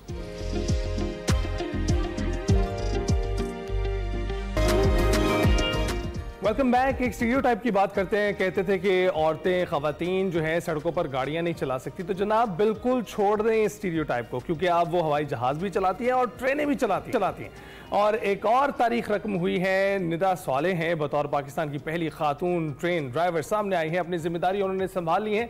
निदा स्वालेह ने Lahore orange line metro train की ड्राइविंग की मुकम्मल तरबियत हासिल की है, जिसमें उन्हें चीनी और पाकिस्तानी माहिरीन दोनों ने जदीद ट्रांजिट निज़ाम को चलाने के तमाम फ़नी हिफाजती तकाज़ों से रोशनास करवाया है। और निदा ट्रांसपोर्टेशन इंजीनियरिंग में ग्रेजुएट भी हैं। मजीद उन्हीं से उनकी इस कामयाबी के हवाले से बात कर लेते हैं। जी हाँ, निदा हमारे साथ ही मौजूद है, पाकिस्तान की पहली खातून ट्रेन ड्राइवर है। अस्सलाम वालेकुम निदा, गुड मॉर्निंग, आप कैसी हैं? वालेकुम सलाम, thank you so much for inviting me. Nida, बहैसियत खातून मुझे आप पर बड़ा फ़ख्र है और मैं बड़ा फ़ख्र महसूस कर रही हूँ इस वक्त आपसे बात करते हुए। माशाल्लाह से जिस तरीके से आप आगे आई हैं और आप काम कर रही हैं, और ख़ास तौर पे ये जो आपने अपनी डिग्री जो है उसको चूज़ किया कि ट्रांसपोर्टेशन इंजीनियरिंग में आप आई हैं, तो मुझे ये बताइएगा कि किस चीज़ ने आपको फोर्स किया या क्या चीज़ आपकी मोटिवेशन बनी कि आप अब पहली खातून ट्रेन ड्राइवर बन गई हैं पाकिस्तान की? जी थैंक यू सो मच। पहले तो आपको बहुत ज़्यादा शुक्रिया। मुझे लगता था कि औरतें जो है वो इस तरह के शोबों में आना उनका बहुत ज़्यादा ज़रूरी है, क्योंकि जब मैं यूईटी से ट्रांसपोर्टेशन की डिग्री अपनी कंप्लीट कर चुकी थी और एक इंजीनियर बन चुकी थी, तो मैंने ऑरेंज लाइन को ज्वाइन किया। और मुझे ऑरेंज लाइन में भी आके यही लगता था कि सिर्फ इंजीनियर बनना और एक जॉब कर लेना और वापस घर चले जाना, लाइफ यहाँ तक जो है वो महदूद नहीं की जा सकती। इसी दौरान जब मैं देखती थी कि हमारे ट्रेन डिस्पैचर, ट्रेन कंट्रोलर्स और ट्रेन ड्राइवर मेल वर्कर्स हैं, तो क्यों ना वहाँ पर फीमेल वर्कर्स भी उनके साथ काम करें। यही इनिशिएटिव को शुरू किया गया। मैंने अपनी चाइनीज मैनेजमेंट से डिस्कस किया। इस दौरान उन्होंने मुझे फुली सपोर्ट किया। उन्होंने मुझे यही बताया कि एजुकेशन अगर इक्वल इम्पोर्टेंट है for both male and female, similarly equal opportunities, employment opportunities भी मिलनी चाहिए। उसी चीज को इन्हांस करने ने मुझे ट्रिगर किया और आज मैं पाकिस्तान की ट्रेन ड्राइवर पहली बनी। Nida, you are well spoken as well, अच्छी ओरेटर भी हैं आप। ये मुझे बताइएगा कि इसको करने के लिए, ट्रांसपोर्टेशन इंजीनियरिंग करने के लिए आपको किसी ने गाइड किया था, किसी ने बताया था कि अब ये जहते भी हैं जहां पर खवातीन आ सकती हैं, या ये आपका अपना फैसला था? जी ये मेरा अपना फैसला था शुरू से, क्योंकि मेरा ताल्लुक लाहौर से और मैं लाहौर में पली बड़ी हूँ। जब भी मैं स्कूल से वापसी पर देखती थी तो ट्रैफिक का निज़ाम हमारा काफ़ी ज़्यादा लाहौर में ख़राब होता था। और जब ये ऑरेंज लाइन का प्रोजेक्ट स्टार्ट हुआ तो मुझे इस चीज़ की बड़ी खुशी हुई कि ये एक eco friendly transportation system provide करेगा। और अल्लाह का शुक्र है, ऑरेंज लाइन ने अपना पिछले 5 सालों से अपनी सक्सेस अचीव की है और हज़ारों करोड़ों जो मुसाफिर हैं वो इससे मुस्तफीद हो रहे हैं। तो ये जो है वो मेरा अपना फैसला था। बिल्कुल। अच्छा निदा, फिर भी कोई इंस्पिरेशन होती है, कोई मोटिवेशन होती है, किसी को देख के आप इंस्पायर हुई हो या आपने सोचा हो कि यार ये तो मैं भी कर सकती हूँ और ये मुझे ज़रूर करना चाहिए, ऐसी कोई चीज़? ट्रांसपोर्टेशन में तो ऐसे औरत कोई नहीं थी, लेकिन जब मैं अपने लीडर्स को देखती हूँ, स्पेशली हमारी मैम है हमारी नवाज शरीफ साहिबा, जब मैं उनको देखती थी कि वो एक मेल डोमेन में परफेक्टली सर्व कर रही हैं और वो पाकिस्तान की पहली फीमेल चीफ मिनिस्टर हैं, तो मेरे लिए ये बड़ा ज्यादा एजाज होता था और मैं इंस्पिरेशन लेती थी। मैं बचपन से उनको देखती थी और मैं यही सोचती थी कि क्यों ना मैं कुछ इस तरह से करूँ कि मैं जो है वो लीडिंग रोल्स में आऊँ। तो जब ट्रेन ड्राइविंग का शोबा मैंने सोचा था, तो मुझे यही कहीं बैक ऑफ द माइंड में ये सोचती थी कि ये सिर्फ एक ट्रेन ड्राइवर बनना नहीं है, बल्कि आगे आने वाली लड़कियों को मजीद मौके फराहम करना है और एक बैरियर को ब्रेक करना है। किया और आपको जब अपनी ही मेंटोर से पज़िराई मिली, जब उन्होंने आपको अप्रिशिएट किया सीएम साहिबा ने, तो तब क्या एहसास और जज्बात थे आपके? जी मैं बहुत ज़्यादा शुक्रिया अदा करती हूँ। अल्लाह का शुक्र है, मुझे अल्लाह ताला ने उनसे इज्जत से नवाजा और उन्होंने मुझे बेटी जैसे लक़ब से पुकारा है। तो मैं यही कहूँगी कि आगे आने वाली लड़कियों के लिए भी और हम जैसों के लिए भी वो लीडरशिप स्टाइल ऑप्ट करना बहुत ज़्यादा ज़रूरी है और इंशाल्लाह इसी तरह से पाकिस्तान तरक्की करेगा, क्योंकि पाकिस्तान हमारा है। बिल्कुल ऐसा ही है। और निदा, आई एम श्योर कि ना सिर्फ आप जो ट्रेन चला रही हैं वो आप उसको लेकर जा रही हैं, बल्कि इस बैंड वैगन में, इस ट्रेन में बहुत सारी खवातीन आपके साथ और सवार होंगी और उनकी भी एक ट्रेन लग जाएगी। तो अच्छा, मुझे ये बताइएगा कि अभी आपको जो ट्रेनिंग करवाई गई है उसमें आपने किस किस प्रोसेस से आप गुजरी हैं और जो जिम्मेदारियां आपको दी गई हैं वो क्या निभा रही हैं? जी बिल्कुल, ये 6 मंथ्स की ट्रेनिंग थी और इसमें चाइनीज एक्सपर्ट्स ने बहुत ज़्यादा अहम किरदार अदा किया। इसके अलावा मेरे पाकिस्तानी कोलीग्स भी थे, क्योंकि हमारे लैंग्वेज बैरियर था। उन्होंने मुझे बड़ा गाइड किया इसमें कि आप जो है किस तरह से ट्रेनिंग अपनी कंप्लीट करोगे। ट्रेनिंग कंप्लीट करने के बाद जो है वो अब मैं मेन लाइन पर ट्रेन भी चला रही हूँ। उसके अलावा ऑरेंज लाइन में काफ़ी लड़कियों ने हमें ज्वाइन भी किया है जो अंडर ट्रेनिंग है, वो इस तरह के शोबों में आना चाहती थी, तो उनको भी जो है वो फर्दर ट्रेनिंग प्रोवाइड कर रही हूँ। बिल्कुल ठीक, जबरदस्त चीज़ है। अच्छा निदा, एक और भी चीज़ है, जो लोग ट्रैवल करते हैं ये ऑरेंज लाइन मेट्रो ट्रेन से, वो इस चीज़ की बड़ी तारीफ करते हैं कि ऊपर से लाहौर का व्यू बड़ा ज़बरदस्त आता है और आप तो सबसे आगे बैठी होती है जब आप ड्राइव कर रही हैं इस ट्रेन को, आप जब चला रही हैं, तो आपको किस तरह का उस वक्त व्यू लग रहा होता है और आपका फेवरेट स्पॉट कौन सा है लाहौर में जब आप ऊपर से देख रही हैं उसे? जी बिल्कुल, इसी तरह से जब यहाँ पर सफ़र करना होता है, क्योंकि एक बड़ी रिस्पॉन्सिबल भी जॉब है और हमारे लिए एक फ़ख्र की भी बात होती है। वहाँ पर जब मैं ड्राइविंग कर रही होती हूँ तो मैं यही सोचती हूँ कि मैं बहुत सारे लोगों के ख्वाबों को लेकर चल रही हूँ। आगे आने वाली लड़कियों के लिए जब ये मौका फराहम किया जाएगा तो ये भी चलेगा। और रही बात हमारा लाहौर जो है वो ऑफकोर्स बहुत ज़्यादा खूबसूरत भी है, तो उसकी ब्यूटी को भी मैं इंजॉय करती हूँ। बिल्कुल। तो निदा, आप क्या एनविजन करती हैं, क्या देखती हैं, क्या देखना चाहती हैं कि हमारे मुआशरे में किस किस्म की इस्लाहात आएँ जिसमें ख़वातीन को भरपूर मौके दिए जाएं? जी बिल्कुल, इसी तरह से मैं ये चाहती हूँ कि जिस तरह मुझे सपोर्ट किया गया, क्योंकि मैंने भी मर्दों से ही ट्रेन चलाना सीखी है और मुझे यहाँ के जो ऑरेंज ट्रेन के जितने भी मेरे क्रू के मेंबर्स थे उन्होंने बहुत अच्छी तरह सपोर्ट किया। मैं यही चाहती हूँ कि मर्द और औरत दोनों इक्वल हैं, कोई भी किसी से कम नहीं है और अगर हम इक्वल लेवल पर आकर काम करेंगे तो ये पाकिस्तान के लिए भी एक एजाज की बात है और मुल्क भी हमारा तरक्की करेगा। तो इस तरह से अच्छा निदा, मुझे ये बताएं कि बीइंग ए फीमेल हमें कहीं ना कहीं तो चैलेंजेस का सामना करना ही पड़ता है, क्योंकि कहा यही जाता है कि मेल डोमिनेंट सोसाइटी है, काफ़ी हद तक इसमें चेंजेस भी आ चुके हैं। आपको इस सारे सफ़र में कहीं ना कहीं कुछ चैलेंजेस फेस करने पड़े बहैसियत खातून? जी स्टार्ट में तो काफ़ी ज़्यादा चैलेंजेस थे, क्योंकि जब मैं ट्रेन लेकर मेन लाइन पर ट्रेन चलाने पहले दिन गई तो आवाम का बड़ा रद्द-ए-अमल हैरानकुन था। लेकिन मुझे कहीं ना कहीं अपने आप पर भरोसा भी था और साथ ये भी है कि हमारी जो ड्राइवर कैब है वो बड़ी अंडर मॉनिटरिंग होती है। ये बहुत ज़्यादा सेफ जॉब है और इसमें कोई भी किस्म की सोशल हरासमेंट और इस तरह के एस्पेक्ट नहीं आ सकते, क्योंकि हर चीज़ जो ड्राइवर कैबिन है वो बिल्कुल एक तो सेपरेट है पैसेंजर सीट से। और उसके अलावा ये जो है वो हर टाइम अंडर मॉनिटरिंग रहता है। इसमें बहुत सारे कैमरास भी हैं, स्टेशन स्टाफ हमारा बहुत ज़्यादा असिस्ट करता है, तो इस तरह जो है वो सफ़र आसान होता है। बिल्कुल। और सफ़र आसानी की आपने बात की, अब तो हम देखते ही हैं कि जो भी इन लाइन्स पर सफ़र करते हैं वो इसकी आसानी और इसकी खूबसूरती की बात करते हैं, लेकिन आपने कभी पहले सफ़र किया था इस पर, और अब जब आप ड्राइविंग सीट पे हैं तो दोनों में क्या फ़र्क देख रही हैं? क्या ड्राइविंग सीट पे ज़्यादा मज़ा आता है? हाँ जी बिल्कुल, जब मैं यूनिवर्सिटी से वापसी पर यूईटी मेरा इदारा था और वापसी पर मैं ऑरेंज ट्रेन को ही यूज़ करती थी, लेकिन तब भी जब मेरी ग्रेजुएशन कंप्लीट होने वाली थी मैं इस चीज़ को सोचती थी कि एज अ इंजीनियर वहाँ पर जाना मेरे लिए बड़ी काबिल फ़ख्र बात रहेगी। और अब जब मैं ड्राइवर सीट पर बैठती हूँ तो मुझे लगता है कि कुछ ना कुछ जो है वो पॉजिटिवली चेंज करेगा सोसाइटी में, और इंशाल्लाह मुझे उम्मीद भी है कि आगे आने वाली लड़कियों के लिए बहुत से मौके फराहम करेगा। बिल्कुल, बहुत से मौके फराहम करेगा। बहुत शुक्रिया निदा, आपने हमसे गुफ्तगू की। और गुफ्तगू के दौरान जनाब एक बात तो वाज़ेह हो चुकी है, जो खबर बाहर निकलकर अपने कामों पर तवज्जो दे रही हैं वो ना सिर्फ जिम्मेदारियां संभाल रही हैं बल्कि अपने ख़ानदानों को भी सपोर्ट कर रही हैं। और आपने देखा है ना, एक ट्रिक है कि अगर आप घर बैठे हैं तो लोग चाहे मर्द हो या औरत दोनों को तनकीद का निशाना बनाते रहते हैं, लेकिन जो ही आप निकलते हैं बाहर, कोई जिम्मेदारी संभालते हैं तो फौरी तौर पर वो आपको अपने सर पर बिठा लेते हैं, सर का ताज बना लेते हैं, चाहे वो लड़का हो या लड़की। तो जनाब इनको फॉलो कीजिए, इनके साथ चलिए। जी हाँ बिल्कुल। और ब्रेक पर जाने से पहले हम अब जिक्र करेंगे खातून पाकिस्तान का। मादरे मिल्लत मोहतरमा फातिमा जिन्ना का 132वां यौम पैदाइश आज मनाया जा रहा है। उन्होंने अपनी ज़िंदगी का बेशतर हिस्सा अपने अजीम भाई मोहम्मद अली जिन्ना की रफ़ाकत में गुजारा और हुसूल पाकिस्तान की जिद्दोजहद में भी तारीख साज किरदार अदा किया। मोहतरमा फातिमा जिन्ना 31 जुलाई 1893 को पैदा हुई। बचपन से ही अपने भाई मोहम्मद अली जिन्ना से बे इंतहा मोहब्बत करती थी। आला तालीम हासिल की और डेंटल सर्जन भी बनी। उन्होंने पाकिस्तान बनने के बाद बैरूनी कर्जों, पसमानदा इलाकों में साइंटिफिक तालीम, नसाबात में इस्लामी इक़्तिदार, पार्लिमानी दस्तूर की तश्कील में ताख़ीर और खारजा पॉलिसीज़ के खिलाफ गैर मुतवाज़न रवैयों की जानिब हुकूमत की तवज्जो दिलाई और वतन अजीज़ में आमरीत का डट कर मुकाबला किया। फातिमा जिन्ना क़याम पाकिस्तान की जिद्दोजहद में कायद आज़म के शाना बशाना रहीं। कायद आज़म की वफ़ात के बाद उन पर बहुत सी मुश्किलात भी आईं। फातिमा जिन्ना के खिताब पर पाबंदी लगा दी गई थी। फातिमा जिन्ना ने अपने भाई के मिशन को आगे बढ़ाया और आपने 1955 में माई ब्रदर के नाम से किताब भी लिखी, जो तकरीबन 32 बरस बाद 1987 में शाया की गई। और कराची में फातिमा जिन्ना के नाम से मंसूब डेंटल कॉलेज भी कायम किया गया। फातिमा जिन्ना ने 1965 में सदारती इंतखाब में हिस्सा लिया और मोहतरमा फातिमा जिन्ना 9 जुलाई 1967 को कराची में इंतकाल कर गई थी। एक छोटा सा ट्रिब्यूट था जो कि हमने फातिमा जिन्ना साहिबा को दिया। अभी हम ब्रेक पर जाएंगे।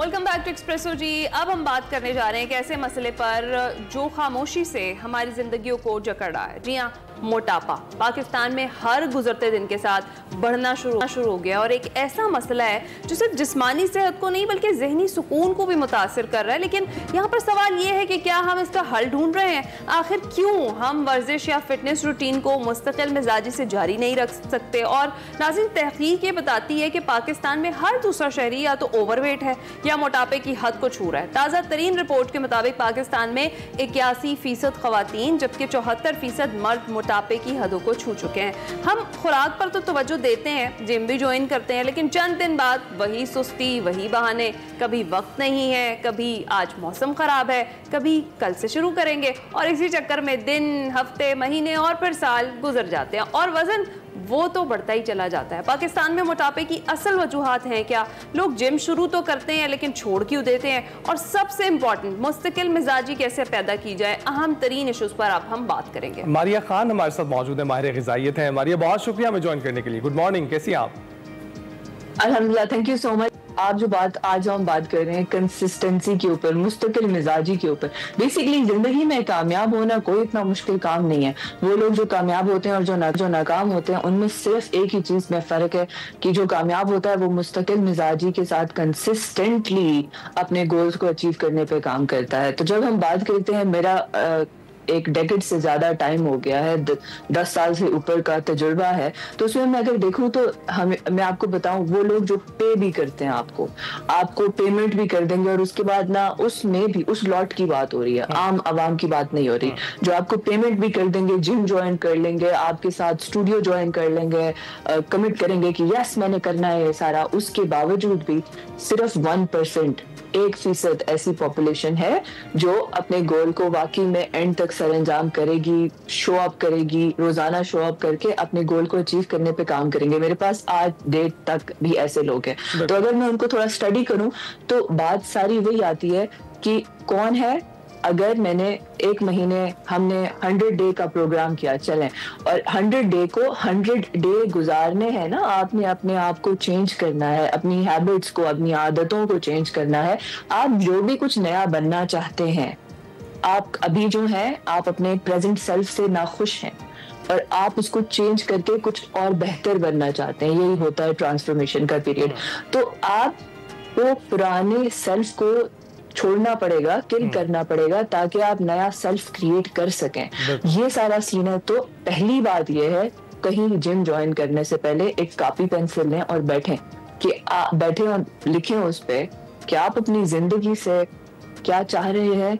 अगर आपने अपनी हेल्थ पे काम करना है तो क्यों करना है, बीमारियां रिवर्स करनी है तो क्यों करना है, क्या आपके पास कोई ऐसा बड़ा वाई है जिसकी वजह से आप रोजाना शो अप करेंगे कि आपका ये होगा कि नहीं मैंने शो अप करना है ताकि मेरी जिंदगी बेहतर हो, मेरे फैमिली मेरे साथ बेहतर हो जाए, मैं अपने माँ बाप की सर्विस कर सकूं, मैं अपने बीवी बच्चों हस्बैंड को अच्छे से सर्व कर सकूं, मैं एक सोसाइटी का अच्छा मेंबर बन सकूं ना सकूं। अगर आपके जो भी गोल्स हैं आपने वो लिखने हैं ताकि आपको ये रीजन इनफ नहीं है कि बस मैंने वेट कम करना है, क्योंकि it's a good thing to have, और क्योंकि फलां का वो देखो पतली अच्छी लग रही है तो मैं भी अगर ऐसी हो जाऊंगी तो शायद अच्छी लगूंगी। ये आप 1 2 4 दिन करेंगे, आप किसी जिम को भी ज्वाइन करेंगे मगर फिर आप उसको छोड़ देंगे। नंबर 1।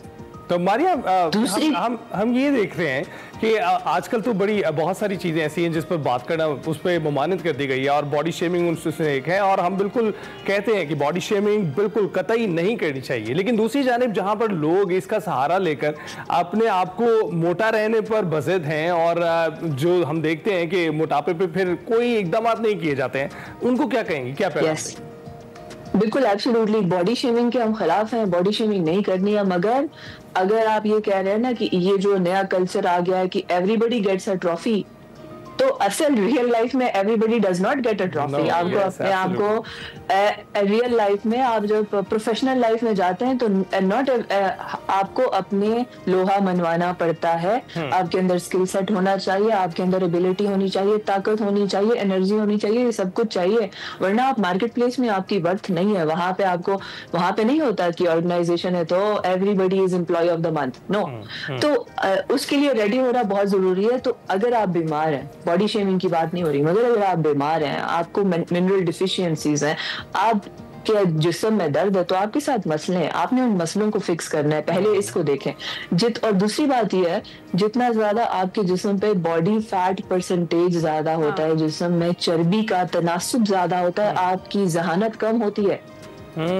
तो हम जब बच्चों की बात करें, और ये आजकल जिस स्ट्रेटा की आप बात कर रही है वही है, जो टीनेजर्स आ गए हैं और अगर उनका थोड़े से ओवरवेट है ना तो उनसे सब डर के बात से कर ही नहीं सकते कि आप मुझे बॉडी शेम कर रहे हैं। तो बॉडी शेम नहीं हो रहा, मगर आपकी इंटेलिजेंस पे आप पे असर पड़ रहा है। और अगर आपके गोल्स हैं, आप ऐसे इंसान हैं कि आप जिंदगी में कुछ करना चाहते हैं, कुछ बनना चाहते हैं, तो आपको जिस्मानी ताकत की जरूरत है, आपको ज़हनी ताकत की जरूरत है। अब ये करने के लिए कोई मुश्किल नहीं है, और आजकल जिस दौर में हम हैं, सब कुछ आपको फ्री में मैसर है।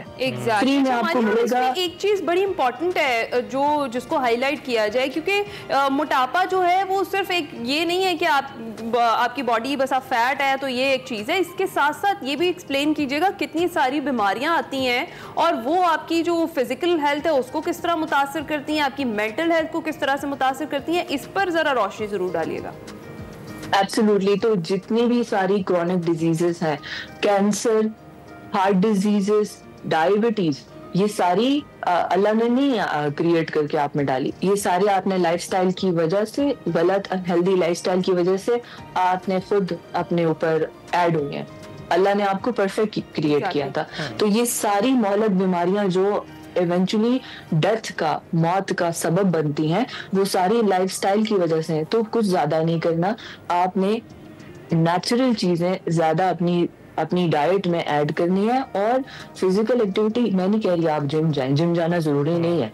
आप दिन में 15 मिनट की वॉक भी अगर ऐड करें ना, ब्रिटिश हेल्थ जर्नल की जो लेटेस्ट स्टडी है उसके मुताबिक दिन का सिर्फ और सिर्फ, अब आप, दिस इज क्रेजी, 11 मिनट, सिर्फ 11 मिनट आपकी जिंदगी, 11 मिनट डेली आप ऐड करें ना, आपकी जिंदगी को ये 25% जिंदगी को एनहांस करेगा, आपकी डेथ के चांसेस 25% कम कर देगा, सिर्फ 11 मिनट।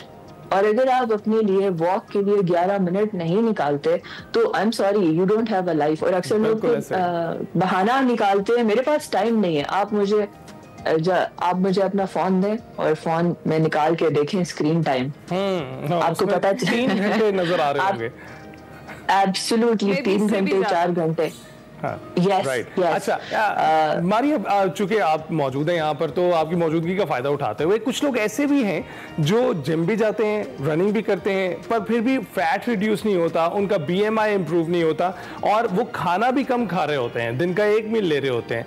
क्या वजह है कि फैट्स अपनी जगह पर बरकरार रहते हैं? जिम भी जा रहे हैं, दिन में एक बार खाना खा रहे हैं और फिर भी फैट नहीं जा रहा, तो ये परफेक्ट मिसाल है, बहुत जबरदस्त, थैंक यू सो मच।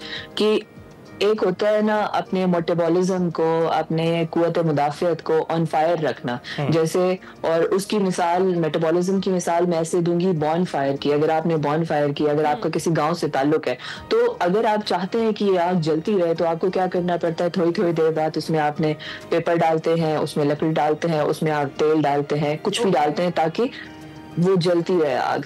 तो इसी का जो मिसाल है कि मुझे अपने मेटाबॉलिज्म को एक बिग मील के से बजाय आप ट्राई करें कि दिन में 4 से 5 मुख्तलिफ छोटे मील्स लाएं। उसके बाद अगर मैं एक मील खा रही हूँ और मेरा वो मील बर्गर है, 3 बर्गर 2 बर्गर, कि मैं ये कह रही हूँ कि वो बर्गर है या पिज्जा है, तो फिर भी ये काम नहीं करेगा। वो अगर आप मील की क्वालिटी क्या है बहुत अहम है। उस तो इंटरमिटेंट फास्टिंग बहुत अच्छी चीज है। हमारे रिलीजन में रमजान जब आता है वो बेहतरीन रोजे आते हैं, बेहतरीन प्रोटोकॉल है। इंटरमिटेंट फास्टिंग साइंस की इजाद है कि रिलीजन को बाला से को साइड पर रख के उन्होंने जब इसके ऊपर रिसर्च की, मजहब को साइड पे किया, तो उन्होंने रिसर्च की तो देखा कि अगर किसी को कैंसर है ना, तो ऑटोफेजी का एक कॉन्सेप्ट है, उन्होंने उसको इंटरमिटेंट फास्टिंग पे रखा और कि उससे ना कैंसर भी रिवर्स होता है। मगर ये 365 दिनों में ना 21 दिन का प्रोटोकॉल है, सिर्फ 21 दिन करना है 365 दिनों में।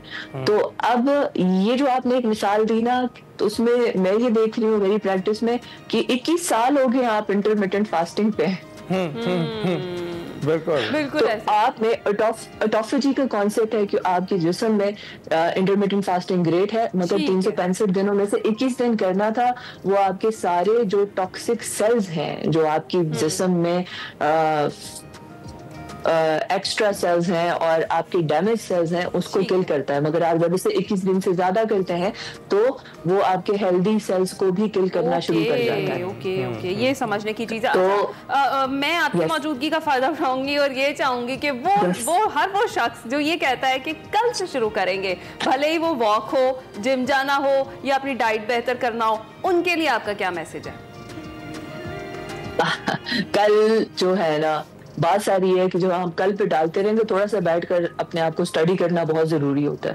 कि मैं हमेशा बोलती हूँ कल पे, मगर वो कल कभी भी नहीं आता। और आपको भी नहीं पता, मुझे हम में से किसी को नहीं पता कि आप रात को सोए हैं और आप सुबह उठेंगे या नहीं। तो you are going to die. Imagine जैसे ही आप सुबह उठे, फर्स्ट ऑफ ऑल इस चीज के ऊपर थैंकफुल होना कि अल्हम्दुलिल्लाह आई गेट अनदर डे। क्योंकि आप जब हम सारे जब सोते हैं, हमें कुछ नहीं पता हमारी रूह किधर जाती है और पता नहीं वो वापस आती है नहीं, और हमारा दिल धड़कता है नहीं धड़कता, हमारे सांसें चलती या नहीं चलती। तो प्लीज स्टार्ट आज करें। तो आज अगर मेरी जिंदगी का, और इस तरह सोचें कि मेरा आज जिंदगी का आखिरी दिन है, और अगर आज मेरा जिंदगी का आखिरी दिन है तो मैं सबसे एहसन तरीके से ये दिन को कैसे सरअंजाम दे सकती हूँ। वो जो मैंने प्लानिंग की है बैठकर आज के दिन के बारे में, अगर मैं उससे बेहतर तरीके से उसको सरअंजाम दे दूं, अगर वो प्लानिंग खिदमत खल्क के ऊपर मुबनी है तो और अच्छा है। अपना कोई ऐसा पर्पस, हर इंसान को अल्लाह ने किसी न किसी मकसद के लिए क्रिएट किया है, और उसको जांचने की कोशिश, उसकी खोज हम सब पे फर्ज है। उसको जांचने के ऊपर आपने काम करना है। आपके लाइफ एक्सपीरियंसेस, जो कुछ भी आपके साथ हो रहा है, वो जितना भी ट्रॉमेटिक है, जितना भी मसला है, वो जो भी आजमाइश है, आप अल्लाह की तरफ से जाने उसको और उसके हल की तरफ बढ़ें और अपने आप को जो है एक बेहतर जिंदगी की जानिब जो है ना वो गामजन करा सकता है। किन चीज़ों को आपको अपनी ज़िंदगी में शामिल करना चाहिए, और इन चीज़ों के शामिल होने के बाद तो जनाब आप देखते ही हैं ना कि आप एक मूवी देखते हैं, उसके बाद हर बार आपको अच्छा फील नहीं होता, लेकिन जब आप जिम जाएंगे, जब आप खेल के मैदान में जाएंगे तो एक चक्कर भी लगाएंगे वॉक का या रनिंग का, तो दिल इतना खुश होगा कि दोबारा चक्कर लगाने को दिल करेगा। तो ज्वाइन कीजिए और बेहतर जिंदगी की जानी पड़ी। ब्रेक के बाद हाजिर हूं।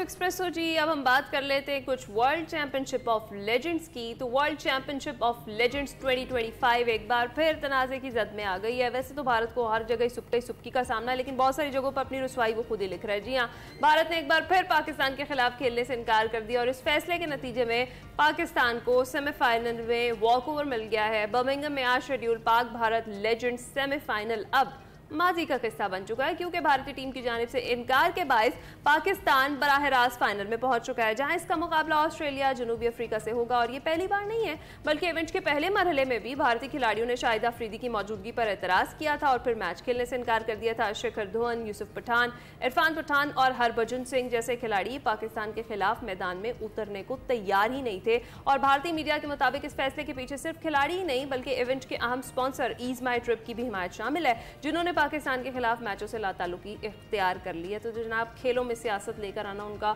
हमेशा से मशगला रहा है। इसमें ऐड करना चाहूंगा कि जनाब आप देखें, अगर पाकिस्तानी कॉन्टेक्स्ट में देखें ना इस चीज को, कि जो शख्स खेलने से इनकार कर देता है, हम उसको कहते हैं कि आप डर गए, शायद आप खेलना, आपको खेलना नहीं आता हमारी तरह से अच्छे तरीके से। हालांकि आपकी टीम अच्छी खासी स्ट्रांग है, आपके प्लेयर्स अच्छे हैं, लेकिन आप डर गए और उसके बाद आपने छोड़ दिया। वॉकओवर भी मिल गया हमें और हम फाइनल्स में भी पहुंच गए। अब पता नहीं हम रोए हंसे इस बात पर क्या करें, लेकिन ये आपके हम खुश हो रहे हैं, बिल्कुल खुश हो रहे हैं। अभी क्योंकि शो का इख्तिताम है, एक ट्रिब्यूट जरूर पेश करना है। हमारी जो नस्ल है वो तो सुनती ही है और आने वाली जो नस्ल है वो इस गुलकार को सुनती आ रही, लेकिन हमसे जो पिछली नस्ल है ना, उनके ये दिलों की धड़कन थी और जब भी इनकी आवाज़ सुनते थे उनके दिल महक जाते थे, खुशगवार हो जाते थे।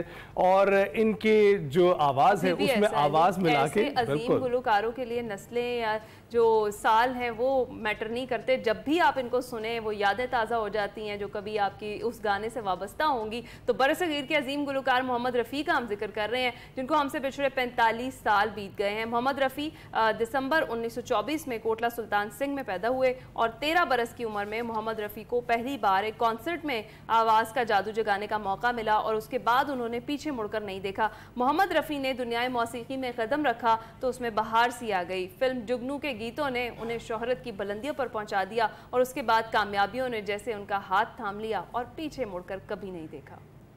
अजीम गुलकार की जो आवाज़ है, तकरीबन 4 दहाइयाँ गुजरने के बाद भी इसकी ना रोशनी मान पड़ सकी है और ना ही इसको जो सुनने वाले हैं वो इसको भूल सकते हैं। ये छोटा सा ट्रिब्यूट था जो हमने इनको पेश किया। इसके साथ ही हम आपसे इजाज़त चाहेंगे। अपना ख्याल रखिएगा, फीडबैक ज़रूर दीजिएगा।